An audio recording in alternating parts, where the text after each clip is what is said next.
Mahindra showroom मध्ये एक शेतकरी शेती कामासाठी पिकअप घ्यायला गेला होता। शोरूम मध्ये इकडे तिकडे गाड्या बघत होता। कोणतीही वस्तू आपली नाही म्हणून हात न लावता नम्रपणे माहिती विचारत होता। तिथला सेल्समॅन म्हणला, काय माहिती विचारतोस? तुझ्या खिशात 10 रुपये तरी आहेत का?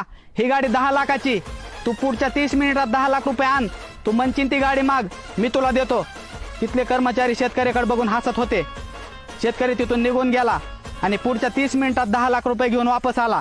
त्या सेल्समनकडे गेला आणि म्हणला, ही घ्या 10 लाख रुपये आणि द्या एक गाडी। त्या सेल्समनला मी एकच सांगतो, तू फक्त 30 मिनिट दिलतेस, 2-3 तास दिले असतेस ना तर तुझं पूर्ण शोरूम विकत घेतलं असतं। शेतकऱ्याला कमी समजू नका, उगत कोणतरी म्हणून ठेवलेलं नाही, वावर आहे तर पावर आहे।